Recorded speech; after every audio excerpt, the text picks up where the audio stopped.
আমরা মুসলমানরা কেবল নিজেকে কনজিউমার বানাইছি, আমরা নিজেকে প্রোডিউসার বানাই নাই। পৃথিবীর সবচেয়ে বড় বড় ব্র্যান্ডগুলোর মালিক কারা বলেন তো? পৃথিবীর সবচেয়ে বড় বড় ব্র্যান্ডগুলোর মালিক কারা? সব মুসলমান। আপনি যদি লিভার ব্রাদার্স এর কথা বলেন তাহলে কি? আপনি যদি অ্যাপলস এর কথা বলেন, এমনকি অ্যামাজন, এটা তো একটা মার্কেটিং প্লেস, অথবা আলিবাবা, এগুলো সব মুসলমানরা তৈরি করছে, মানে অমুসলমানরা। সবকিছু, সকল ব্র্যান্ডের মালিক তারা। তাহলে আমরা কি করলাম? আমরা কেবল খাই, ঘুমাই আর টয়লেটে যাই, এর বাইরে কোনো কাজ নাই। এখন তো টয়লেটে যাওয়ার জন্য, আগে তো অন্তত আপনি টয়লেটে যাওয়ার জন্য বাসার বাইরে যাওয়া লাগতো, এখন তো বাসার বাইরে না, একেবারে বিছানার সাথে টয়লেট। কয়েকদিন পরে এমন টয়লেট বের হবে যে আপনি যেখানে শুইতেছেন ওইখানে টয়লেটের ব্যবস্থা হয়ে যাবে, বাইরে আর আপনার যাওয়ার দরকার নাই। কি প্যাথেটিক জীবন ব্যবস্থা! মুসলমানদের তো এটা করার কথা ছিল না। আল্লাহ তাআলা আপনাকে নির্দেশ করেছেন, ফাইজা কুদিয়াতিস সালাতু ফান্তাশিরু ফিল আরদি ওয়াবতাগু মিন ফাদলিল্লাহ। নামাজ শেষ মসজিদে বসে থাকা যাবে না। ওমর রাদিয়াল্লাহু তাআলার যুগে একদল যুবক নামাজের পর মসজিদে বসেছিলেন। ওমর লাঠি এনে তাদেরকে পিটাচ্ছেন, এখানে বসে আছো কেন? বলে, আমরা এখানে এমনি বসে আছি, আল্লাহ জিকির করছি। তোমাদের আয় ইনকাম করা লাগবে না? ব্যবসা বাণিজ্য, চাকরি বাকরি করা লাগবে না? আল্লাহ আমাদেরকে খাওয়াবে। আসমান থেকে আল্লাহ কবি রিজিক নাজিল করেছে, আসমান থেকে আল্লাহ বৃষ্টি নাজিল করে। এই বৃষ্টিকে জমিনের ফসলের জমিতে নিয়ে তারপরে ফসল উৎপাদন করা লাগে, তোমাকে সেটা করতে হবে। লাঠি নিয়ে এসে তাদেরকে পিটিয়ে বের করে দিয়েছে, যাও চাষাবাদ করো, ফসল উৎপাদন করো, চাকরি বাকরি করো, ব্যবসা বাণিজ্য করো, এটাই তোমাদের কাজ। আল্লাহ সুবহানাহু ওয়া তাআলা কোরআনে সূরাতুল মুজাম্মিলে দুই ধরনের লোকের কথা বলেছেন। দুই ধরনের লোক তারা যুদ্ধে লিপ্ত আছে। এক ধরনের লোক তারা আল্লাহর রাস্তায় জিহাদ করছে, আল্লাহর দ্বীনকে প্রতিষ্ঠা করার জন্য। আরেক দল লোক তারা টাকা পয়সা ইনকাম করার জন্য যুদ্ধ করছে। কারণ টাকা পয়সা যদি না থাকতে, তাহলে মসজিদ নির্মাণ করবেন কোত্থেকে, মাদ্রাসা নির্মাণ করবেন কোত্থেকে, আর যারা যুদ্ধ করবে তাদের জন্য অস্ত্র কিনবেন কোত্থেকে? করার জন্য you need some people who will support these people. আপনি একদল লোক যারা এই সাপোর্ট দেবে আপনাকে, তাদের অর্থ থাকা লাগবে। এবং এই কারণে আল্লাহ তাআলা বলেছেন, ওয়াইদু লাহুম মাসতাতা'তুম মিন কুওয়াতিন ওয়া মির রিবাতিল খায়ল। আল্লাহ তাআলা তার রাসূলকে বললেন, আপনি বলে দেন ওরা যেন ঘোড়ার আস্তাবল তৈরি করে, ওরা যেন ঘোড়া প্রোডাকশন যেন হাউস তৈরি করে। ঘোড়া প্রোডাকশন হাউস তৈরি করতে হলে কি কি লাগবে আপনারা জানেন? আপনাকে ফার্ম তৈরি করতে হবে, ঘোড়ার ফার্ম। ঘোড়ার ফার্মে লাগে কি? ঘোড়ার ফার্মে লাগবে, তাহলে ঘোড়াকে প্রজনন করার জন্য একটা পদ্ধতি লাগবে, রিপ্রোডাকশন প্রসেস লাগবে, এবং ডাক্তার লাগবে, কারণ এখানে বিভিন্ন ধরনের রোগ তৈরি হবে, রোগের চিকিৎসা করার জন্য। আবার এগুলো কি খাবারের জন্য ব্যবস্থা লাগবে, এগুলো খাবার আসবে কোত্থেকে? আরেকটা ইন্ডাস্ট্রি তৈরি হবে, যেমন এখন ফিশ ইন্ডাস্ট্রি তৈরি হবে। আবার এগুলোকে বিক্রি করার জন্য বাজার তৈরি হবে, মার্কেট প্লেস, বিশাল মার্কেট প্লেস। এবং সেখানে আবার কি ক্রেতা লাগবে, বিক্রেতা লাগবে। সেখানে আপনার ট্রেডার লাগবে, যারা ট্রেডিং করবেন এরকম লোকেরা লাগবে, যারা উৎপাদন করবে তারা লাগবে। আবার এদেরকে লালন পালন করার জন্য এই ঘোড়াগুলো একদল প্রশিক্ষিত লোক লাগবে, যারা সার্ভিসম্যান, যারা সার্ভিস দেবেন। আবার এদেরকে মার্কেটে নিয়ে যাওয়ার জন্য একদল আপনার এজেন্ট লাগবে, অথবা আপনার যেমন এখানে এজেন্সি নিয়ে আপনার কাজ করছেন, এরকম আলাদা কিছু লোকেরা লাগবে যারা এগুলো নিয়ে যাবে এবং এগুলো তারা মার্কেট প্লেসে ব্যবহার করবে। ফলে আপনি যখনই আল্লাহ তাআলা বলেছেন যে আপনি ঘোড়ার আস্তাবল তৈরি করেন, ফার্ম তৈরি করেন, ফার্ম তৈরি করা মানে হচ্ছে বিশাল ইন্ডাস্ট্রি তৈরি করা। এবং এই ইন্ডাস্ট্রির কথা মুসলমানরা বুঝেছেন। প্রায় 1200 বছর জুড়ে, রাসূলের আগমনের পর থেকে শুরু করে 1200 বছর জুড়ে গোটা পৃথিবীর সকল প্রায় ইন্ডাস্ট্রির মালিক ছিল মুসলমানরা। অধিকাংশ ব্র্যান্ডের মালিক ছিল মুসলমানরা। কিন্তু আমরা যখন এই ব্র্যান্ড থেকে বের হয়ে গেলাম, যখন আমরা মনে করলাম আমরা ওই যে বৈরাগী জীবন যাপন করলাম, খ্রিস্টানদের মতো বৈরাগী জীবন যাপন করা শুরু করে দিলাম। না, আমি মাওলানা সাহেব, আমি ইমাম সাহেব, আমি কেবল আজান দেবো, আমারে যা পয়সা লোকেরা যা দান সাদাকা করে, এই দান সাদাকা খায় আমি বাঁচবো, এইরকম মানসিকতা যখন আমাদের তৈরি হয়ে গেল, আমি যাকাত খাবো, এইরকম মানসিকতা যখন তৈরি হয়ে গেল, তখন আমাদের কাছ থেকে চলে গিয়েছে অন্যদের কাছে নেতৃত্ব। পৃথিবী তারাই নেতৃত্ব প্রদান করে যাদের হাতে টাকা থাকে, এটা মনে রাখবেন। যাদের হাতে অর্থ থাকে তারাই পৃথিবী নিয়ন্ত্রণ করে। আমেরিকা কেন সুপার পাওয়ার? তাকে কেন ব্রিটিশরা সুপার পাওয়ার ছিল? কেন ফ্রান্স সুপার পাওয়ার? কেন ইউরোপ সুপার পাওয়ার? অথবা কেন এখন চায়না সুপার পাওয়ার হয়ে যাচ্ছে? কেন ইন্ডিয়া সুপার পাওয়ার হয়ে যাচ্ছে? আমরা কেন হতে পারছি না? It is only because we don't possess money, property. সম্পদ আমাদের কাছে নাই, টাকা আমাদের কাছে নাই। আমরা ভিক্ষা করলে ওদের কাছে ভিক্ষা করা লাগে।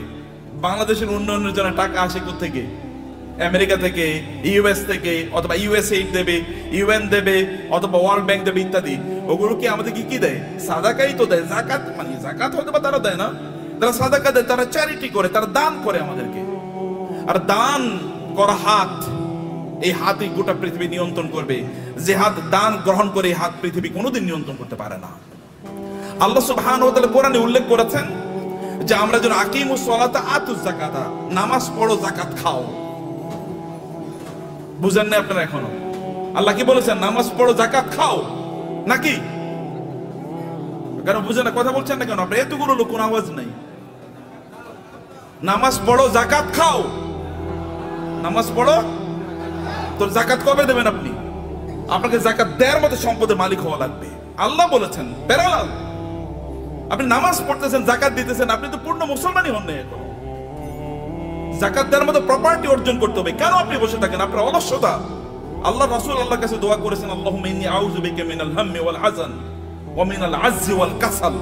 হে আল্লাহ, আমি অক্ষম অথবা অলস, এই দুটা থেকে আল্লাহর কাছে তিনি আশ্রয় চেয়েছেন। আমি অক্ষম যে আমি আয় ইনকাম করতে পারি, আমি অলস, আমি ইনকাম করার জন্য বাস রাস্তায় বের হই না, আমি বাজারে যাই না, আমি মানে প্রোডাকশন হাউস তৈরি করি না, অথবা আমি ট্রেডিং সেন্টার তৈরি করি না, আমি বৈশা থাকি আর খাই। এবং আমি তোমার কাছে মান্না সালোয়ার জন্য দোয়া করি, তুমি আমার জন্য মান্না সালোয়া পাঠাইও। এইরকম যেন আমি না হই। আমি যেন অ্যাক্টিভলি এঙ্গেজ থাকি সমাজে, আমি যেন কাজ করি সমাজে। আপনার নবী কি করেছেন? নবী হওয়ার আগেও তিনি বিজনেস করেছেন, নবী হওয়ার পরেও তিনি বিজনেস করেছেন। সাহাবায়ে কেরামদের মধ্যে দেখেন, আবু বকর রাদিয়াল্লাহু তাআলা যখন তিনি খলিফা হিসেবে তাকে নির্ধারণ করা হয়, তাকে খলিফা তৈরি করা হয়, তিনি যাচ্ছেন মাথায় কাপড়ের পুটলি নিয়ে তিনি বাজারে যাচ্ছেন। ওমর বলেন, আপনি যাচ্ছেন কই? বলে, বাজারে যাচ্ছে, আমার সংসার চলা লাগবে না? তিনি খলিফা। এখন প্রেসিডেন্ট যদি অথবা প্রাইম মিনিস্টার যদি ব্যবসা করে, আপনারা বলবেন এ তো এদিকে ব্যবসা করে। কেন প্রাইম মিনিস্টার ব্যবসা করবে না? কেন প্রেসিডেন্ট কেন ব্যবসা করবে না? মন্ত্রী কেন ব্যবসা করবে না? করবে। ব্যবসা তো আমাদেরই করা উচিত, কারণ আমরা inherently by born, by virtue of our identity, আমরা মুসলিম হওয়ার কারণে, কোরআন ধারক এবং বাহক হওয়ার কারণে আমাদেরকে বিজনেস করা লাগবে। আমাদেরকে সম্পদ উপার্জনের করার জন্য আমাদেরকে এই পদ্ধতি আবিষ্কার করা লাগবে আমাদেরকে, সম্মানিত ভাইরা। কিন্তু এটা হলো একটা দিক। কিন্তু এই সম্পদ যেন আমাকে কারুনের মতো না বানিয়ে ফেলায়। সম্পদ যেন কি না করে, কারণে যদি, তাহলে এক নাম্বার কত হচ্ছে, আপনি নামাজও পড়বেন না, যাকাতও দেবেন। এখন থেকে আপনাকে সিদ্ধান্ত নিতে হবে যে এই রমাদান থেকে আপনি যাকাত দিতে পারবেন, এরকম চেষ্টা আপনি শুরু করবেন ইনশাআল্লাহ। নাকি বলেন? ভাই, আপনার এলাকায় আপনি সবচেয়ে বড় ধনী হন, সমস্যা কি? সম্পদ উপার্জন করা হারাম নাকি? সম্পদ উপার্জন করা হারাম? নো, সম্পদ উপার্জন করা তো ফরজ। ইনকাম করা ফরজ, ইনকাম করা ফরজ। ইসলাম প্রচারে সবচেয়ে বেশি অবদান কার ছিল? আবু বকর। আবু বকরের চেয়ে মক্কায় ধনী কে ছিল? ইসলাম প্রচারের ক্ষেত্রে সবচেয়ে বেশি অবদান ছিল খাদিজাতুল কুবরা রাদিয়াল্লাহু তাআলা আনহার। খাদিজাতুল কুবরার চেয়ে মক্কায় ধনী নারী কে ছিল? ইসলাম প্রচারের ক্ষেত্রে, ইসলাম প্রতিষ্ঠার ক্ষেত্রে ওসমান ইবনে আফফান রাদিয়াল্লাহু তাআলা সবচেয়ে বেশি অবদান ছিল। এখনো আরবে, সৌদি আরবে, এখনো মদিনাতে ওসমান ইবনে আফফানের নামে এখনো ওইরকম বাগান আছে, যে বাগান থেকে এখনো যে উৎপাদন, এগুলো এখনো দিনের কাজে লাগে, এখনো চ্যারিটি হিসেবে সারা পৃথিবীতে সেগুলো টাকা পৌঁছে যায়। এখনো যে মক্কায় যে ক্লক টাওয়ার আপনারা দেখেন, এটা কিন্তু সাদাকা, এটা কিন্তু ওয়াকফের। এখানকার টাকা যা ইনকাম, এগুলো কিন্তু মানব কল্যাণে। আপনাদের দেশে হয়তো বা এখানকার কল্যাণের টাকা চলে আসে। তা আপনাকে তো এরকম অর্থবৃত্তের মালিক আপনাকে হওয়া দরকার। অর্থ ইনকাম করতে হবে, ফরজ। এর কারণে আপনি তখন, কারণ এদের অবস্থা দেখেন, আবু বকরের মতো গোটা পৃথিবীর সকল মুসলমানকে যদি একত্রিত করা হয়, আবু বকরকে যদি একত্রিত করা হয় রাদিয়াল্লাহু তাআলা আনহু, তাইলেও আবু বকরের আমলের দাড়িপাল্লাটা অনেক ভারী হয়ে যাবে। কেবল ইবাদত করেই, এই তথাকথিত, এই যে কথিত যে ইবাদত আছে, এই রিচুয়াল, আপনি নামাজ পড়লেন, কোরআন তেলাওয়াত করলেন, ইত্যাদি ইত্যাদি, এর মাধ্যমে এই জায়গায় যাওয়া যায় না। You need financial contribution to the establishment, to the preaching and the propagation of Islam. ইসলামকে মানুষের কাছে পৌঁছে দেওয়ার জন্য আপনার অর্থনৈতিক অবদান লাগবে। এই অবদানের কারণে আল্লাহ সুবহানাহু ওয়া তাআলা নামাজকে যেমনি ভাবে ফরজ করে দিয়েছেন, তিনি আমাদের জন্য যাকাতকেও ফরজ করে দিয়েছেন। এখন আপনি বলবেন যে আমি টাকার মালিক হলে কেন যাকাত দেব? আল্লাহ বলছেন তুমি টাকার মালিক হয়ে যাকাত দাও, তোমার জন্য ফরজ। টাকার মালিক হয়ে যাকাত দাও। আল ইয়াদুল উলিয়া খায়রুম মিনাল ইয়াদিস সুফলা। দানের হাত আল্লাহর কাছে প্রিয়। যে ব্যক্তি দান করে তার যে মর্যাদা, যে নেয়ার মধ্যে কি সওয়াব আছে নাকি, যে ঠিক আছে ভাই আপনি ভিক্ষা করেন রাস্তায়, ভাই আমার একটু দেন না, এরপরে আপনার আমল নামে কেবল সওয়াব ঢুকতে থাকবে, সওয়াব ঢুকতে থাকবে নাকি? তাহলে সবাই ভিক্ষা, এবং মুসলমানরা প্রায় ভিক্ষার জাতি হয়ে গেছে। মাহফিল করলেও ভিক্ষা লাগে, মসজিদ বানাইলেও ভিক্ষা লাগে। কেমন অবস্থা এটা? এটা কেন আপনারা করলেন? আপনারা কেন ইসলামকে এরকম জায়গায় নিয়ে আসছেন? আমরা কেন নিয়ে আসছি? আমি আলেমদের কথা বলছি, আপনাদের বলছি না। কেন এই জায়গায় নিয়ে আসবেন? এই জায়গায় আনার কথা ছিল না। You do something in order to earn money. আপনি মর্যাদার সাথে পৃথিবীতে বেঁচে থাকবেন, আপনি দেবেন, এরকম জায়গায় আপনি যাবেন। ওমর রাদিয়াল্লাহু আনহু যুগে জাকাত নেওয়ার মতো লোক পাওয়া যায় নাই। মুসলমানদের অবস্থা দেখেন, মরুভূমিতে আফ্রিকাতে লোকজন আফ্রিকা থেকে জাকাতের টাকা নিয়ে এসে ওমর কাছে আসে, ওমর রাদিয়াল্লাহু আনহুর কাছে আসে। ওমর বলে এগুলো কি? বলে জাকাতের টাকা। এখানে নিয়ে আসছে কেন? মদিনায় তো জাকাত নেওয়ার মতো কোনো লোক নাই, মক্কায় জাকাত নেওয়ার মতো কোনো লোক নাই। আয় আমাদের আফ্রিকাতেও তো জাকাত নেওয়ার মতো কোনো লোক নাই, করবো কি? আফ্রিকাতে জাকাত নেওয়ার মতো কোনো লোক নাই যখন মুসলমানদের শাসন চলেছে। এখন আমরা সব জায়গায় ভিক্ষা। আফ্রিকা মানে হচ্ছে ভিক্ষুকের জাতি, অথবা আন্ডার ডেভেলপ, লিস্ট ডেভেলপড, অথবা সবচেয়ে অনুন্নত দেশ। বাংলাদেশ মানে হচ্ছে ফকিরের দেশ, আমরা এরকম মনে করে থাকি। আপনাদেরকে দায়িত্ব নিতে হবে এই বাংলাদেশের মুসলমানদেরকে, অথবা এই সমগ্র জাতিকে অবশ্যই দারিদ্র থেকে অথবা এই ভিক্ষাবৃত্তি থেকে জাতিকে উদ্ধার করতেই হবে আমাদেরকে। এবং দুজনে ব্র্যান্ড ডেভেলপ করেন, ডু সামথিং। এটাও ইবাদত। বিজনেসের চেয়ে বড় ইবাদত নাই। বিজনেসের লোকেরা জান্নাতে নবী রাসূলদের সাথে থাকবে। আল্লাহ রাসূল বলেছেন যারা বিজনেস করে, সৎ বিজনেস করে, তারা নবী রাসূলদের সাথে থাকবে জান্নাতে। অন্যরা কিন্তু এরকম থাকতে পারবে না। আমার মতো এরকম খালি দাওয়াত দিয়ে গেলাম আর আপনার কাছে আসলাম, আশা করছি কিছু টাকা দিলে এরপরে আমার সংসারটা চলবে, আছে কিনা এরকম? আপনার প্রফেশন কি? ব্যবসা কি? আপনার চাকরি কি? কয়লা আমি ওয়াইজ হলো আমার চাকরি। ওয়াইজ কোনো চাকরি নাকি? ওয়াজ কি কোনো চাকরি? কিন্তু আমাদের দেশে এটা চাকরি হয়ে গেছে। আপনার চাকরি কি? আমি ইমামতি হলো আমার চাকরি। নো, ইমামতি চাকরি না। আমার এরকম হওয়া দরকার ছিল, আমার সাইড বিজনেস আছে, বাকি কাজগুলো আমি এভাবে করি। প্রিয় ভাইরা, বলছিলাম 10 মিনিট, মনে 10 মিনিট হয়ে গেছে। আচ্ছা, লাস্ট 2-3 মিনিট আপনাদেরকে শেষ করে দিই। তার মধ্যে ইয়া রব না, ভাই আছেন যে শেখরা আছেন, ওনার কথা বলবেন। আপনারা তো প্রচন্ড রাগান্বিত ভিতরে, তাই না? রাগ করছেন তো কথা শুনে? আচ্ছা, পিছন থেকে কানো আওয়াজই শুনি না, ঘটনা কি? এই পিছনে একটু ক্যামেরাটা ধরেন তো দেখি সবাই আছে কিনা জীবিত। জীবিত আছেন নাকি? মাশাআল্লাহ মাশাআল্লাহ মাশাআল্লাহ। একটু হাতটা নাড়ান তো দেখি, হাতের ব্যায়াম হোক। গুড, ঠিক আছে, নামান, হাত নামান। ভাইরা আমার, সম্পদের মালিক হওয়ার জন্য আমি আপনাকে অনুপ্রাণিত করছি। আপনার সম্পদের মালিক হন, কিন্তু সম্পদের মালিক কারুনের মতো হওয়ার জন্য করবেন না। আল্লাহ সুবহানাহু ওয়া তাআলা সূরাতুল কাসাসে কারুনের ঘটনা বলেছেন। যদি সময় পান তাহলে আজকে বাসায় গিয়ে সূরাতুল কাসাসে এই কারুনের আয়াতগুলো, যেখানে আল্লাহ তাআলা বলেছেন ইন্না কারুনা, আয়াত নাম্বার হচ্ছে 40 থেকে শুরু করে 76 থেকে শুরু করে কারুনের ঘটনা পড়বেন। সূরাতুল কাসাস। ইন্না কারুনা কানা মিন কওমি মূসা ফাবাগা আলাইহিম ওয়া আতাইনাহু মিনাল কুনুজি মা ইন্না মাফাতিহাহু লাতানূ বিল উসবাতি উলিল কুওয়া ইয ক্বালা লাহু কওমুহু লা তাফরাহ ইন্নাল্লাহা লা ইউহিব্বুল ফারিহিন।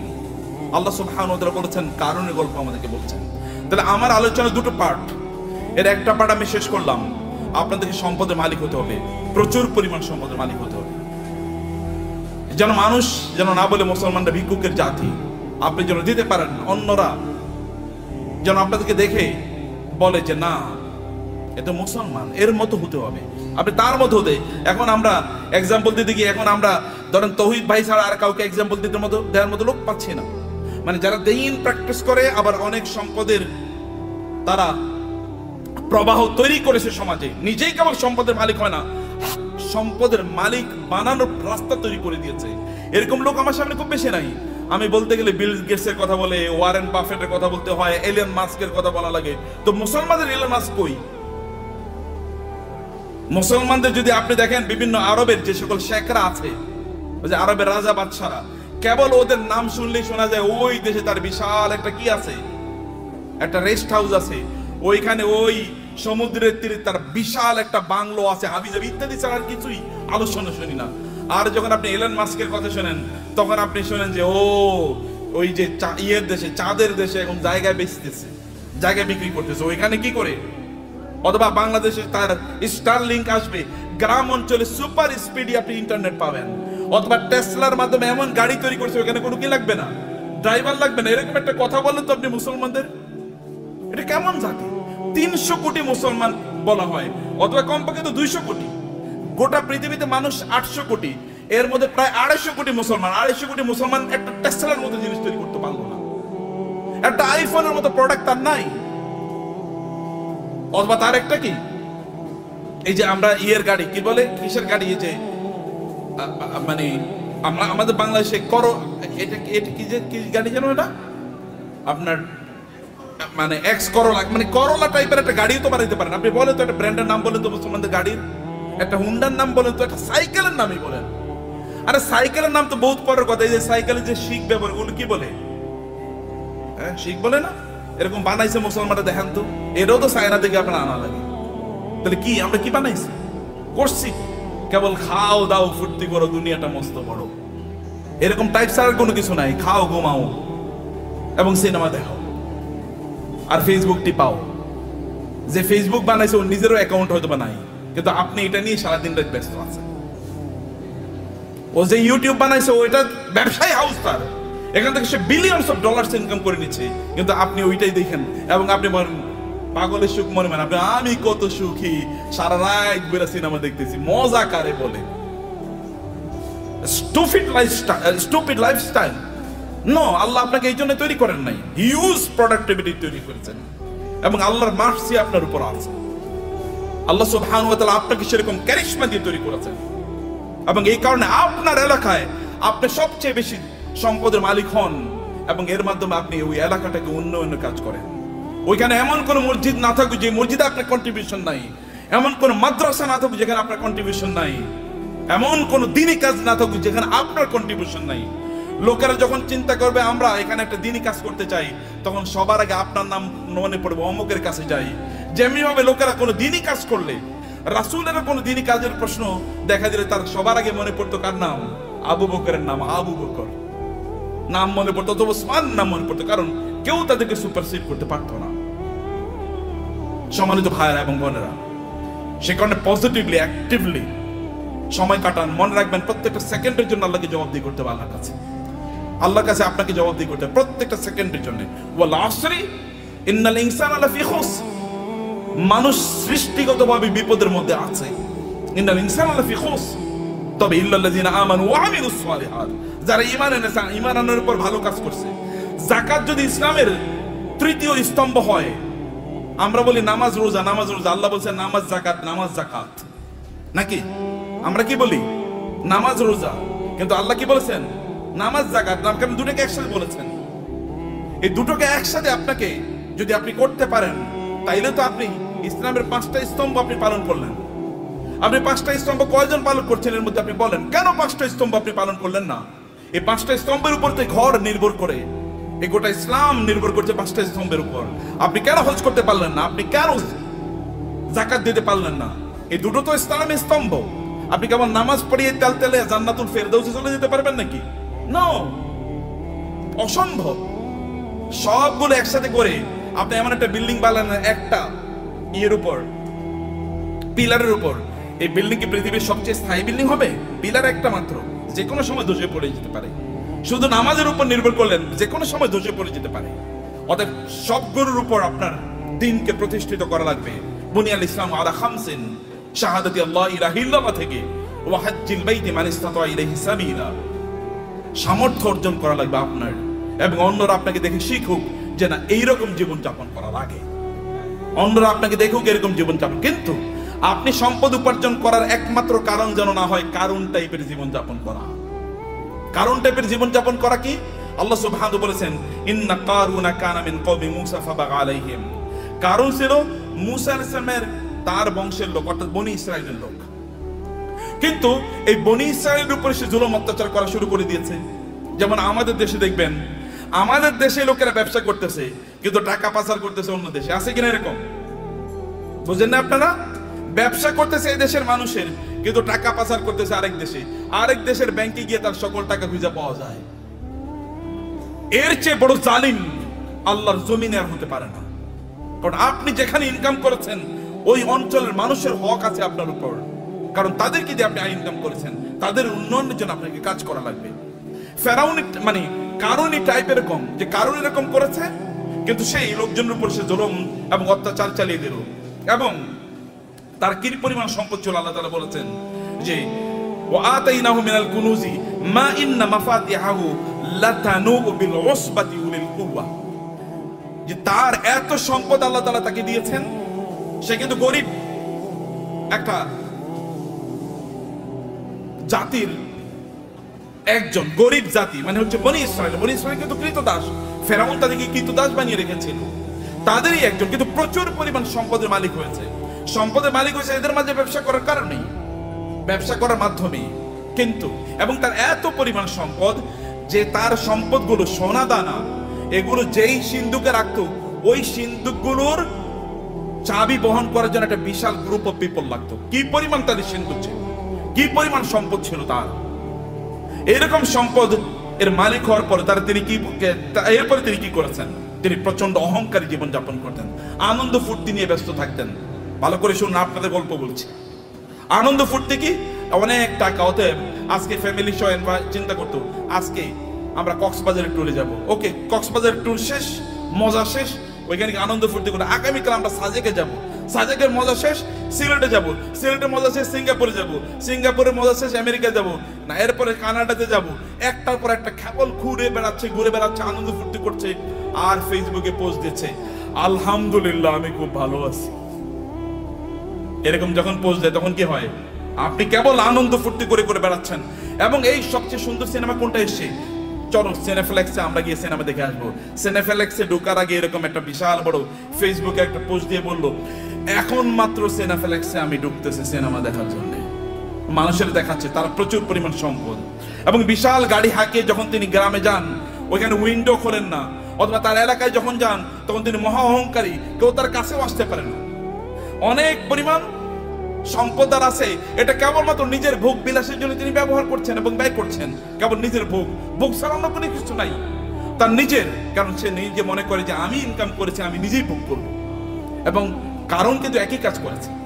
কারণকে তার সম্প্রদায়ের লোকেরা বলেছে তুমি এত অহংকার করো না, তুমি এত আনন্দ ফুর্তি নিয়ে ব্যস্ত থেকো না, তুমি যিনি তোমাকে সম্পদ দিয়েছেন তার প্রতি কিছু কৃতজ্ঞ থাকো। ওয়াবতাগি ফীমা আতাকাল্লাহু দারাল আখিরাহ, আল্লাহ তোমাকে যে সম্পদ দিয়েছেন এই সম্পদকে ব্যবহার করে আখিরাত অর্জন করো, অর্থাৎ জান্নাত অর্জন করো।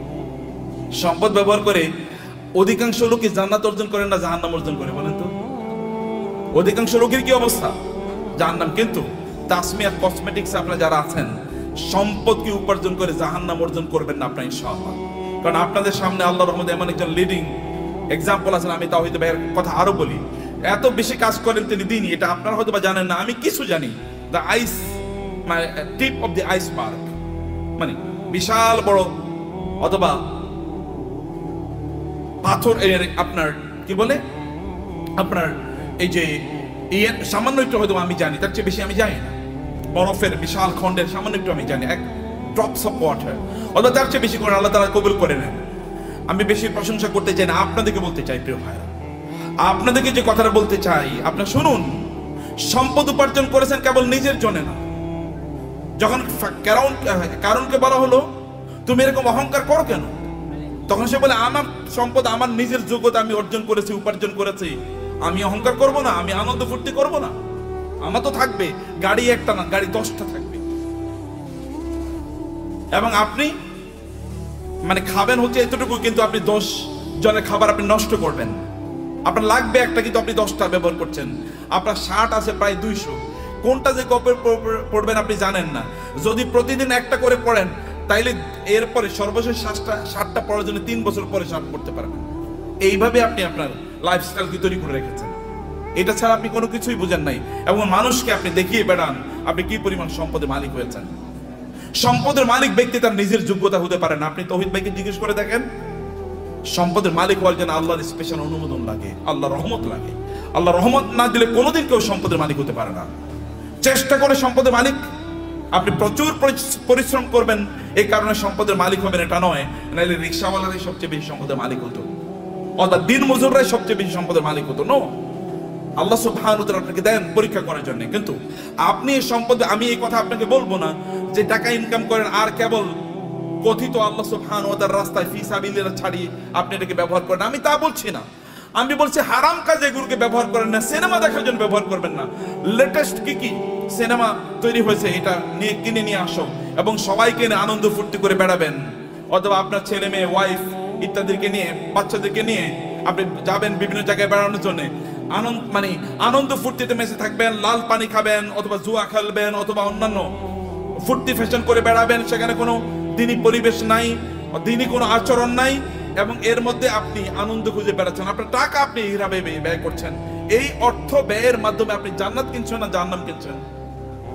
আপনি কিনছেন জাহান্নাম, অথচ আল্লাহ অনুগ্রহ করে আপনাকে সম্পদ দিয়েছেন। আপনার সম্পদ ব্যবহার করে আপনি জান্নাত কেনেন। এগুলোকে হালাল উপায় ব্যবহার করলে আপনার জান্নাত কেন হয়ে যায়? আপনি হালাল ভাবে চলেন, নো প্রবলেম।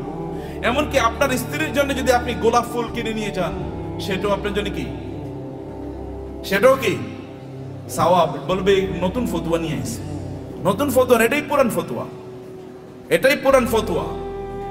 আপনার স্ত্রীর জন্য আপনি টাকা ইনকাম করেছেন, স্ত্রীর জন্য গোলাপ ফুল কিনে নিয়ে যান, তার জন্য নতুন একটা আইটেম কিনে নিয়ে যান এবং তাকে খুশি করেন, কারণ তাহলে আপনার সংসার ঠিক থাকবে, আপনার সন্তানটা ঠিক মতো চলবে। এটাও কি, এটাও দিনদারি, এটাও ইবাদত। অতএব আপনি হালাল পথে আপনার সম্পদগুলো ব্যবহার করেন,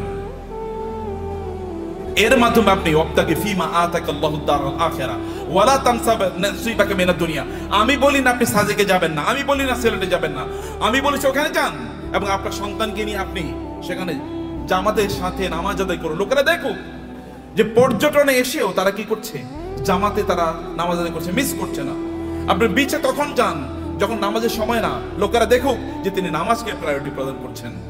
লোক ওইখানে গিয়েও আপনি দান সাদাকা করুন, লোকেরা দেখুক যে লোকটা আল্লাহ সুবহানাহু ওয়া তাআলাকে আনন্দ করতে এসে আল্লাহকে ভুলেন নাই, আল্লাহকে তিনি তার প্রায়োরিটির মধ্যে রেখেছেন। ওইখানে আপনি গিয়েছেন, এখন অর্ধ উলঙ্গ হয়ে আপনি ঘুরবেন না। আপনার স্ত্রী, তিনি সেখানে পর্দার মধ্যে থাকবেন না, আপনি তাকে দেখিয়ে দেখিয়ে শোপিসের মধ্যে, চিড়িয়াখানার চিড়িয়ার মধ্যে তাকে এরকম দেখায় দেখায় বেড়াবেন, এরকম করবেন না। তাইলে আপনি কি হলো, আপনার সম্পত্তি আপনি জান্নাত উপার্জন করলেন, জাহান্নাম আপনি উপার্জন করলেন না। আপনার সম্পদের কারণে অন্যকে ছোট তুচ্ছ তাচ্ছিল্য করে দেখবেন না, দেখাবেন না। আপনার ড্রাইভার, তাকে তুই করে বলা, আপনার সন্তান তাকে তুই করে বলে, আপনি তুই করে বলছেন। আপনার বাসায় বুড়ো মহিলারা কাজ করে, তাদেরকে আপনি তুই করে বলছেন, আপনি নিজেও তুই করে বলছেন, আপনার বাচ্চারও তুই করে বলে। এটা কেমন কথা হলো? যেটা তো আপনার মায়ের সমান বয়সের, আল্লাহ তাকে না দিয়ে পরীক্ষা করছেন, আপনাকে দিয়ে পরীক্ষা করছেন। লাইফস্টাইলে অহংকার যদি কেউ করে, তাহলে কারণের অবস্থা কি হয়েছিল? এত ব্যাপক পরিমাণ সম্পদ, লোকেরা তাকে দেখলে বলতো, আহা, কারণের মধ্যে যদি সম্পদ আমার থাকতো, আমাদের থাকতো। কিন্তু কোনো এক সময় কারণের এই আনকন্ট্রোল জীবন যাপনের কারণে আল্লাহ তাকে ধ্বংস করে দিয়েছেন, মাটির নিচে তাকে এবং তার সম্পদকে মাটির নিচে পুঁতে দিয়েছেন। তখন লোকেরা বলো, আল্লাহ আমাদেরকে বাঁচিয়েছেন, আমরা কারণের মতো হই নাই, আল্লাহ আমাদেরকে বাঁচিয়েছেন। সম্মানিত ভাইরা, আপনার সম্পদের প্রতি অন্যের অধিকার আছে, এই অধিকারগুলো দান করুন। মনে করবেন আল্লাহ যদি আপনাকে দেয়, তাহলে আপনার লাইফস্টাইলই কেবল বাড়াবেন না। আগে গাড়ি ছিল সাধারণ গাড়ি, এখন আপনি মার্সিডিজ বেঞ্জ কিনলেন, মার্সিডিজ বেঞ্জে এখন চলেন, এখন বিএমডব্লিউ কিনবেন। বিএমডব্লিউ এখন এগুলো সেকেলে, এগুলো এখন ছোট লোকেরা ব্যবহার করে। এখন আপনার একটা প্রাইভেট জেট লাগবে, এখন আপনার প্রাইভেট জেটেও চলে না, এখন আপনার কি লাগবে? এখন আর আপনি বাংলাদেশ থাকেন, এখন আপনি ধরেন কোথাও আপনি এই দেশে, এরকম ছোট দেশে মানুষ থাকে নাকি? এখন আপনি অন্য দেশে চলে গেছেন, এখানে আপনি আসেনও না, এখানকার মানুষের প্রতি আপনার কোনো দায়ও নাই, দায়িত্ব নাই। এখানকার টাকা পয়সা লুট করে, ব্যাংকের টাকা লুট করে এবার আপনি অন্য দেশে গিয়ে পালিয়ে চলে গেছেন। এরকম যেন কোনো অবস্থা না হয়। আপনাকে নিশ্চয়ই, আপনাকে এই দেশের মানুষের প্রতি আপনার যে দায় আছে, এই দায়িত্ব আপনাকে পালন করতে হবে। আমি এই বলার কথা বলে আপনাদেরকে শেষ করছি প্রিয় ভাইরা। তাহলে এক নম্বর, যে সম্পদের মালিক হন এবং হালাল ভাবে, পবিত্র ভাবে সম্পদের মালিক হন। মালিক অর্জনের চেষ্টা করুন, দিনরাত যা কাজ করবেন। আপনি যদি সম্পদের মালিক হওয়ার জন্য দৌড়ান, এই দৌড়টাকে আল্লাহ সুবহানাহু ওয়া তাআলা ইবাদত হিসেবে আপনার আমলনামায় লিখে দেবে।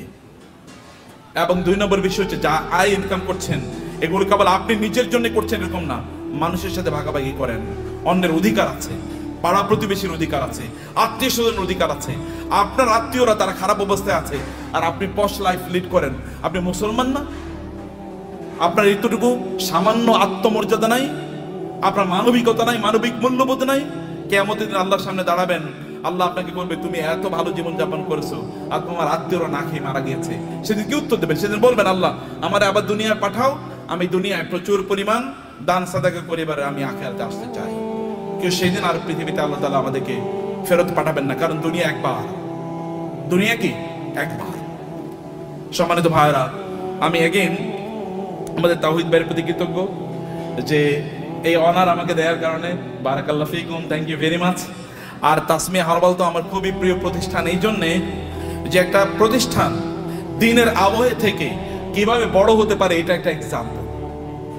এবং আপনারা এর সাথে লেগে থাকেন, নিজেরা এটাকে আরো বড় করেন, নিজেরা অনেক বড় হন ভাইয়েরা, অনেক বড় হন। এই গোটা পৃথিবীর সম্পদ যদি ভালো মানুষের হাতে থাকে তাইলে কি ওগুলো দিয়ে সিনেমা বানাইবো বলেন তো? আচ্ছা, আমাদের তৌহিদ ভাই কি ওনার টাকা দিয়ে সিনেমা বানাইবো কোনোদিন? নাটক বানাবে? এলজিবিটি কে প্রমোট করবে? অশ্লীলতাকে প্রমোট করবে? কোনো কিছু করবে না। হলে ভালো কাজে চলবে, অথবা এই যে আপনাদের জন্য ব্যয় হবে, অথবা দেশের উন্নয়নে সেটা কাজে লাগবে। এরকম মানুষের হাতে সম্পদ থাকা উচিত, এবং আপনি নিজকে ওরকম একজন রোল মডেল তৈরি করেন, এরকম একজন মানুষের পরে। এটা কিন্তু আল্লাহর নির্দেশ।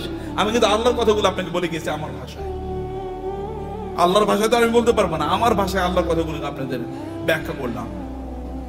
হে আল্লাহ, তুমি এই আয়োজনটাকে কবুল করে নাও, আজকের এই কনফারেন্সকে কবুল করে নাও, এই তাসমিয়া হারবালকে তুমি কবুল করে নাও আল্লাহ, এবং এটাকে বাংলাদেশের লিডিং বিজনেস হাউস হিসেবে কবুল করে নাও আল্লাহ।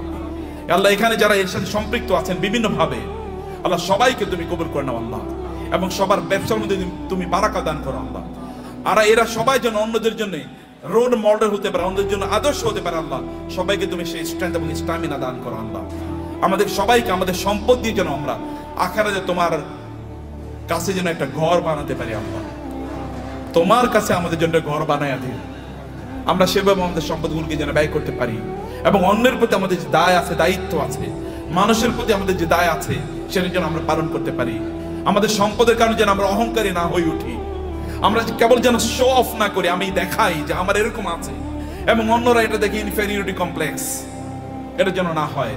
আপনি ভাবির জন্য বিশাল বড় গয়না কিনে নিয়ে গেলেন, এবার আপনার ওয়াইফ আরেকজনের, আপনার কোনো মানে তার কোনো কাজিনের অথবা তার কোনো বান্ধবীর অথবা অন্য কাউকে বললো, দেখো আমার স্বামী কিন্তু আমার এটা দিয়েছে। এরপরে উনি তো তার স্বামীর সাথে এবার ঝগড়া বিবাদ লাগলো, আমার বান্ধবীরে আমার বান্ধবীর স্বামী এরকম দিয়েছে, তুমি আমারে দিলা না, তো তুমি তো আমার প্রতি জুলুম করছো, আমি তোমারে বিয়া করে এই জীবনটা শেষ হয়ে গেল আমার। এটা শো অফ করার জন্য না, আল্লাহর প্রতি কৃতজ্ঞতা। যত আল্লাহ দেবেন তত কৃতজ্ঞতা বাড়িয়ে দেন। আল্লাহ আপনার মাথা উঁচু করে দিয়েছেন, যিনি মাথা উঁচু করে দিয়েছেন তার জন্য মাথাটা কি হবে? অবনত হবে, সেজদায় বেশি লুটিয়ে পড়তে হবে, তাইলে তিনি আপনার মাথাকে উঁচু করে দেবেন। থ্যাংক ইউ ভেরি মাচ, জাযাকুমুল্লাহ খায়ের। আল্লাহ সুবহানাহু ওয়া তাআলা আমাদের সবাইকে অনেক অনেক কল্যাণ দান করুন, আল্লাহুম্মা আমিন।